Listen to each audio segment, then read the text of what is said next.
देश के मिजाज में ये पूरा सर्वे दरअसल लोकसभा चुनाव के मद्देनजर है, लेकिन धड़कनें 4 राज्यों में तो जरूर बढ़ी होगी। और इन 4 राज्यों में जो चुनाव होने हैं नवंबर में, उसको लेकर क्या माना जाए कि क्या वाकई मोदी का जनादेश, मोदी का मॉडल, गुजरात को लेकर कामकाज का तरीका, विकास की सोच, यही सारी चीजें इन 4 राज्यों में भी हावी रहेंगी। आपको लगता क्या है सामान्य व्यक्ति के तौर पर, अगर आप सोचिए कि लोकसभा चुनाव हो गए, जनादेश पक्ष में गया, पहली बार आज़ादी के बाद वाकई सरकार एक ऐसी बन गई जिसको बहुमत मिला है, एंटी कांग्रेस वो नहीं है, लेकिन इन 4 राज्यों के चुनाव में भी दिल्ली और नरेंद्र मोदी ही इशू रहेंगे क्या? देखो जी, नरेंद्र मोदी साहब जो हैं उनकी एक खासियत है कि उन्होंने पहले भी अपने विकास को आगे बढ़ा के काम करके दिखाया। मोदी जी ने एक बात बोली कि मैं सेवक हूँ, तपो राज राजो नर्क। जो तप करेगा उसको राज मिलेगा और जो राज करेगा उसको नर्क। वो राज नहीं कर रहे, वो सेवक बन रहे हैं। वो इतने सुलझे हुए, इतने काबिल इंसान है, ये उन्होंने अपने इस एक बात से कह दिया कि मैं सेवक हूँ। ओके, दूसरा इसका हिस्सा बताइए कि क्या हरियाणा में जो वोट डालने जा रहा होगा, महाराष्ट्र में जा रहा होगा, झारखंड में जा रहा होगा, वो वोट डालने वाला शख्स वहां पर विधानसभा के चुनाव है, उसके जहन में मोदी रहेंगे या कुछ और रहेगा? जहन में तो मोदी ही रहेंगे। मोदी ही रहेंगे। कारण है उसका, क्योंकि झारखंड में भी जो सरकार पहले थी, बाबूलाल मरांडी की सरकार थी, जो भाजपा के पहले मेरे ख्याल में हाँ पहले थे सीएम जब राज्य बना था, लेकिन उनमें थोड़ा सा डिफरेंस होने के कारण ये अलग हो गए, उसके वजह से वोट बैलेंस काफ़ी घटा है। लेकिन जो पीछे हाल के दिनों में जो मोदी का क्रेज सीएम के रूप में जो उभरा था और प्रधानमंत्री के रूप में जो काम कर रहे हैं, तबातोड़ मोदी ही रहेंगे। आपको भी लगता है कि मोदी ही रहेंगे 4 राज्यों के चुनाव में? हाँ, मैं यही कहना चाह रही थी, क्योंकि हमें अब काफ़ी चेंज नज़र आ रहा है जब से मोदी सरकार आई है तब से। तो मुझे तो यही लगता है कि चारों में इन्हीं का, मोदी सरकार का ही कुछ। ओके, हम सीधे चल रहे हैं। हमारे साथ चूंकि शिवसेना और एनसीपी के नेता भी जुड़े हुए हैं और बीजेपी के नेता शहनवाज जी भी जुड़े हुए हैं, लेकिन नरेंद्र वर्मा जी, अगर लोगों का ये मानना है कि वोट कहीं पड़े विधानसभा चुनाव में, जहन में हर किसी के मोदी ही है, तो इसका मतलब एक ये माना जाए कि राज्य में जो आप लोग की सरकार है वो महत्वहीन है, शिवसेना या बीजेपी भी महत्वहीन है, क्योंकि मॉडल तो मोदी का ही सब पे हावी है। क्या ये सही है या कितना सही आपको लगता है नरेंद्र वर्मा जी? प्रसून जी, लोकसभा का चुनाव में मुद्दे अलग होते हैं, विधानसभा के चुनावों में मुद्दे अलग होते हैं। विधानसभा में स्थानिक समीकरण होते हैं, स्थानिक प्रादेशिक प्रश्न होते हैं। आपने देखा लोकसभा चुनाव के बाद उत्तराखंड के अंदर 3 विधानसभाओं के चुनाव हुए और तीनों के 3 सीटें, वहां से 5 सांसद आए हैं चुनकर पूरे के पूरे, लेकिन वो तीनों सीटें कांग्रेस ने जीती। उसमें से 2 सीट आई है बीजेपी की। मेरे एक मित्र ने कहा कि भाई महाराष्ट्र के मुख्यमंत्री तिलमिलाए हुए हैं, अगर इस तरह की परिस्थिति होती तो वो तिलमिलाते नहीं और आज का कार्यक्रम बायकॉट नहीं करते। मैं उनको कहना चाहता हूं, मेरे पत्रकार मित्र को, कि ये जो बायकॉट हुआ है उसके पीछे कारण है, क्योंकि जो ये रेल विकास की बात हुई है, ये अर्बन डेवलपमेंट, नगर विकास के खाते में आता है। राज्य का प्रश्न है, 60% पैसा राज्य देता है और वहां पे नागपुर महानगर पालिका ने पूरी के पूरी तरह उसको बीजेपी का रंग देके उसका उद्घाटन करने की कोशिश की, क्योंकि वहां चुनाव है। और यही बात हुड्डा जी के वहां हुई, यही बात कुछ दिन पहले महाराष्ट्र में सोलापुर में हुई, यकीनन यही बात आज आप सही कह रहे हो। देखिए, जम्मू कश्मीर में भी उमर अब्दुल्ला जो थे वो प्रधानमंत्री के साथ खड़े नहीं हुए, क्योंकि उनको भी वहां पर अपना वोट बैंक नजर आ रहा है। हर कोई राजनीति कर रहा है, इससे इनकार नहीं है, लेकिन यहां एक सवाल बिल्कुल अलग है, क्योंकि बहुत कम दिन हुए हैं जहां लोकसभा में जनादेश बीजेपी और एनडीए को मिला है। शहनवाज जी, क्या राज्यों के चुनाव में राज्यों के मुद्दे इस दौर में गौण हो गए हैं और मोदी मॉडल, मोदी मुद्दा, मोदी की बात वही महत्वपूर्ण रहेगी? आपको भी लग रहा है? नहीं, देखिए, राज्य के भी मुद्दे हैं, लेकिन आप एक बात समझ जाइए, जो महाराष्ट्र का सर्वे आप दिखा रहे हैं, क्योंकि महाराष्ट्र में ये परसेप्शन बन गया कि अगर बीजेपी केंद्र में भी जीतती है तो यहाँ नहीं जीतती है, लेकिन ऐसा इस बार नहीं है।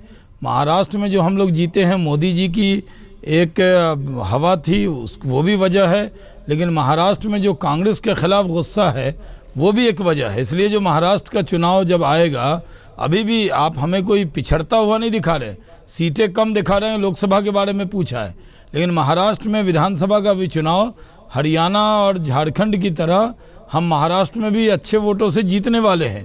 क्योंकि 15 साल बहुत बड़ा होता है, 15 साल कोई छोटा कार्यकाल नहीं है। और महाराष्ट्र के लोगों की अपेक्षा पर हमारी पार्टी सही उतरी है, इसलिए हम लोकसभा में अच्छा परफॉर्मेंस हमारा हुआ है। आज हम ये कह सकते हैं कि जो विधानसभा के चुनाव होंगे इन राज्यों में, खासकर हरियाणा ले लें, 10 साल की हुकूमत है, और महाराष्ट्र में 15 साल की हुकूमत है, और झारखंड में भी लोग वहाँ जो मिली जुली सरकार है उससे बहुत परेशान है। तो एंटी इनकम्बेंसी उन सरकारों के खिलाफ भी है। और पॉजिटिव पार्ट ये है कि नरेंद्र मोदी जी की पार्टी, जैसे आपने कहा कि उनकी पार्टी का, तो नरेंद्र मोदी की पार्टी भारतीय जनता पार्टी, तो लोगों का विश्वास भारतीय जनता पार्टी पे बढ़ा है। और यही वजह है कि हम इन सब राज्यों में सरकार बनाएंगे, इसमें कोई शक नहीं है। आपका जो सर्वे है आप ये जरूर इसमें बता रहे हैं, मैंने पूरा देखा। आपने देखिए एक बात कह दी ऐसी, एक मिनट शहनवाज जी, यहाँ कुछ बुजुर्ग लोग हमारे साथ बैठे हुए हैं, हम जरा एक मिनट उनको जरा जोड़ दे रहे हैं। ये बड़ा महत्वपूर्ण बात आपने कही जी। शहनवाज जी एक मिनट जरा सुन लीजिए। एक बात बताइए, आपके हाथ में माइक है, एक बात बताइए कि क्या बीजेपी और मोदी में कोई अंतर है? दोनों एक ही है, अलग से नहीं देखते हैं? यानी बीजेपी की लीडरशिप किसी के भी हाथ में रहे तो चलती? नहीं, मोदी तो प्रतिभाशाली आए, चमक के आया है, चमक के मोदी आए हैं। बीजेपी का सारा सहयोग है, मोदी के सारे सहयोग, उन्होंने पूरे सहयोग देकर उसका खड़ा किया, वहाँ भी एक माइक होगा जी। आपको क्या लगता है कि बीजेपी और मोदी को अलग किया जा सकता है या देखा जा सकता है? नहीं, एक ही है दोनों। सर, बीजेपी और मोदी, आप मोदी की बात क्या करेंगे? मोदी जो है शुरू से विकास का नारे लगाते हैं। चाहे मोदी जो है, बीजेपी शुरू से मोदी पे रहती आई है, चाहे पहले जो नेता थे। बीजेपी में जब मोदी जी आए हैं, बीजेपी की पहचान एक अलग बनी है ना जी, वो मोदी की वजह से बनी है जी। ओके। एनसीपी के नेता नरेंद्र वर्मा जी, आप कुछ कहना चाह रहे थे, लेकिन एक चीज जरा जोड़ दीजिएगा हमारे जवाब में। नहीं, एक चीज जोड़ दीजिएगा क्योंकि ये बड़ा महत्वपूर्ण है। डिप्टी सीएम के तौर पे वहां पर शरद पवार के जो भतीजे हैं, जब वो थे, पिछली बार जब सूखा पड़ा था तो उन्होंने एक एरोगेंट बयान दिया था, और वो बयान को लेकर बाद में उन्हें माफी भी मांगनी पड़ी थी। सवाल ये है कि पिछले 15 बरस से एनसीपी कांग्रेस सत्ता में है महाराष्ट्र में, नेताओं में एरोगेंस आया है, इससे इनकार महाराष्ट्र में कोई नहीं करता। बहुत एरोगेंट हुए हैं नेता साहब। क्या आपको लग रहा है कि ये वो एक वजह हो सकती है कि आप सत्ता संभाल नहीं पाए इसलिए वो चेंज होगा, या आपको लगता है जी नहीं, चेंज होगा ही नहीं? प्रसून जी, अगर इसमें सच्चाई होती तो आपका सर्वे, 2 महीने बाद का सर्वे, ये अंक 17 सीटें हमको नहीं दिखाता। पहली बात, अगर इस तरह से जो स्टेटमेंट, जैसा कि आपने उल्लेख किया उप मुख्यमंत्री अजीत पवार का, तो उन्होंने उस पर माफी भी मांगी। लेकिन 15 साल शाहनवाज हुसैन ने कहा कि 5 साल के बाद फिर हमें चुना, 10 साल बाद फिर हमें चुना, यानी 3 बार लगातार महाराष्ट्र की जनता ने हमें मौका दिया। इसका मतलब महाराष्ट्र में विकास हो रहा है, इसका ये, और वही आपका सर्वे भी दिखा रहा है। मैं आपको यह कहना चाहता हूं कि आज की तारीख में महाराष्ट्र में ये चुनाव के बाद, लोकसभा चुनाव के बाद, हम शीर्ष नेताओं के साथ बैठे थे बीजेपी के। आपने कहा ना बीजेपी या नरेंद्र मोदी, तो हमने उनसे पूछा शीर्ष नेताओं के बीजेपी के कि ये रिजल्ट कैसे आया, क्या है? तो उन्होंने कहा कि नरेंद्र जी, हमें यकीन नहीं हो रहा कि रिजल्ट कैसा आया। यानी उनके लिए भी ये एक अनएक्सपेक्टेड रिजल्ट था। नहीं, एक हवा चली। शशि शेखर जी, जरा इस चीज को जोड़ दीजिए। एक मिनट शहनवाज जी, शशि शेखर जी, एक चीज बताइए, दिल्ली और मुंबई दो एक ऐसे प्रतीकात्मक, हमें दिखा रहे हैं, उनको 12 दिखा रहे हैं, वो कहां से जीत रहे हैं? नहीं जीत रहे हैं। अरे उनके कहने पर नहीं चाहिए ना, वो तो 48 में से 17 ही है, वो इसी में खुश हो रहे हैं कि बढ़ गए। शहनवाज जी, आधे से ज्यादा भारतीय जनता पार्टी आ गए। अरे हुजूर, थोड़ा खुश तो होने दीजिए उनको, आप खुश भी नहीं होने दोगे? हाँ, नहीं, आंकड़े दिखा दीजिए उनको। अरे आंकड़े, प्रसून जी, बात खुश होने की नहीं है। प्रसून जी, आप देख लिए अक्टूबर महीने में जब विधानसभा के चुनाव हो गए, उसके नतीजे आपके सामने आएंगे। उत्तराखंड के भी चुनाव के नतीजे विधानसभा के आपके दिल्ली में भी 15 बरस तक कांग्रेस थी और विकास को लेकर जो बात कांग्रेस कह रही थी, लेकिन झटके में दिल्ली में परिवर्तन आया, शीला दीक्षित तक चुनाव हार गई। सवाल यह है कि विकास का मापदंड जो सत्ता तय करती रही, और वहां भी जो तय कर रही है, वो जाहिर है कंपैरिजन में कर रही होगी, दिल्ली में भी कंपैरिजन में कर रही थी। लेकिन लोगों के जहन में सिर्फ ये विकास का मतलब इतना भर नहीं है कि आप कहाँ पैसा खर्च करके क्या क्या कर रहे हैं। उनको एक जुड़ाव चाहिए शायद, जो हम देख पा रहे हैं, क्योंकि जब भी जिक्र करते हैं मोदी का ताली बजने लगती है। ये मतलब, इसका मतलब क्या निकाला जाए? एक बड़ा वैक्यूम है इस दौर में, और नरेंद्र मोदी इसलिए मौजूद हर जगह हैं, बीजेपी के भीतर भी। बाकी कोई नेता है ही नहीं उनके बराबर। नरेंद्र मोदी की जो इस समय जय जयकार हो रही है चारों ओर, उसके पीछे मुझे 3-4 रीज़न बहुत साफ नजर आते हैं। एक तो जैसे पूरा देश खबरें जो पढ़ता था पिछली रिजीम में, आज ये भ्रष्टाचार, कल वो भ्रष्टाचार, परसों वो भ्रष्टाचार, तो लोगों को लगने लगा कि हम एक भ्रष्ट देश पर रहते हैं, और इससे जो उस समय सत्ता में लोग थे उनके प्रति एक बड़ा गुस्सा पैदा हुआ। दूसरी चीज़, जब वो कंपैरिजन करते थे तो उन स्टेट्स पे जब नज़र जाती थी जहाँ घोटाले नहीं हो रहे हैं, जहाँ इस तरह की चर्चाएं नहीं हैं, तो उसमें गुजरात का नाम आता था।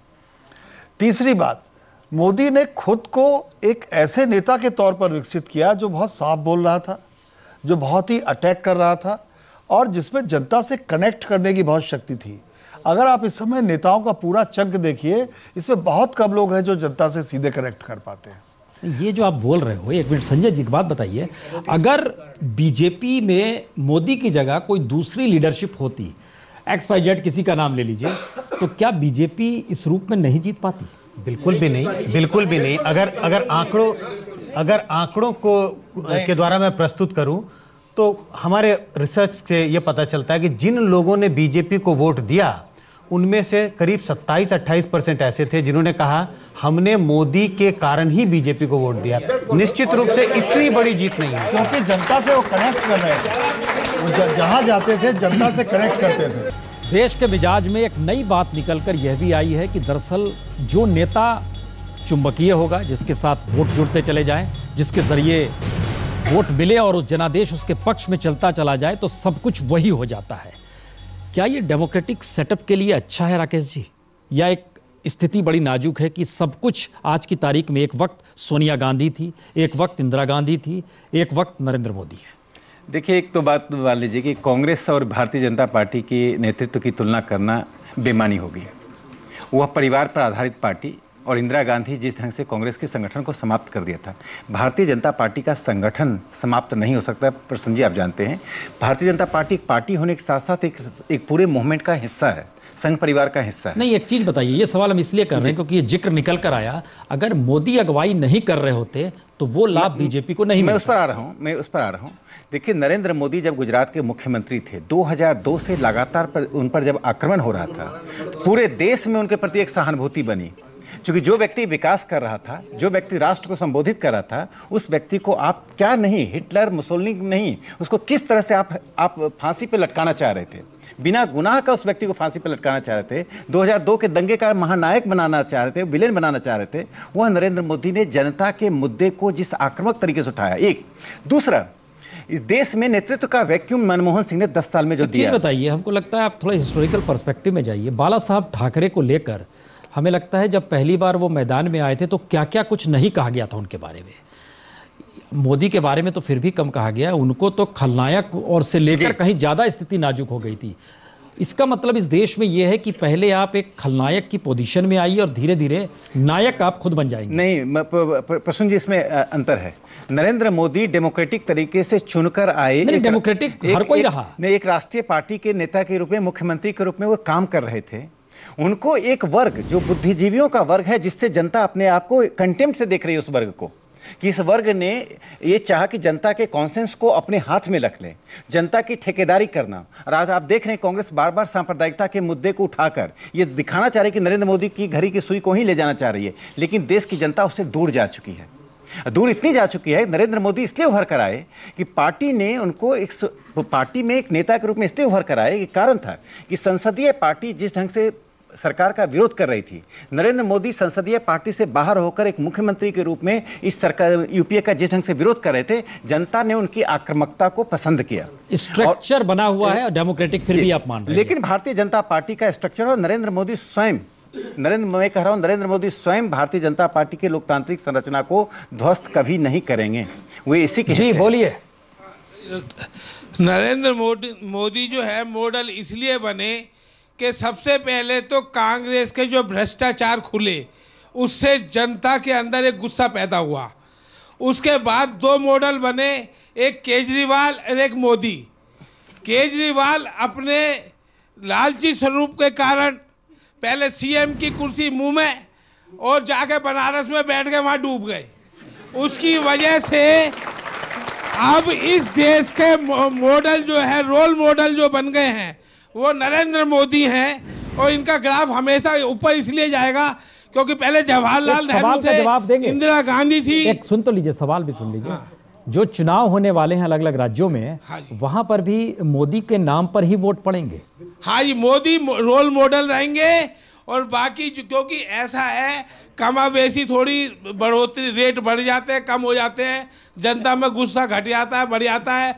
लेकिन जो महाराष्ट्र के अंदर है आदर्श सोसाइटी जो घोटाला है और जो घोटाले जो जनता के सामने हैं उसके ऊपर वोट पड़ेंगे और ये कांग्रेस और एनसीपी दोनों ध्वस्त होंगी और बीजेपी। ये मतलब बहुत साफ है कि जिस तरीके से सत्ताधारी कांग्रेस के ऊपर आरोप लगते हैं उसका लाभ एंटी इनकम्बेंसी के तौर पर मिलता है, बीजेपी को मिला है। लेकिन एक सवाल इसके आगे निकल रहा है, जिन 4 राज्यों में चुनाव होने वाले हैं उसके आगे खास तौर से वो हिंदी पट्टी जिसने छत्रपों को जन्म दिया, वो हिंदी पट्टी जिस तरीके से वहां पर क्षेत्रीय दल खड़े हो गए, क्या मोदी मॉडल उनको पूरी तरह समाप्त कर देगा अगर आज की तारीख में चुनाव हो जाएं?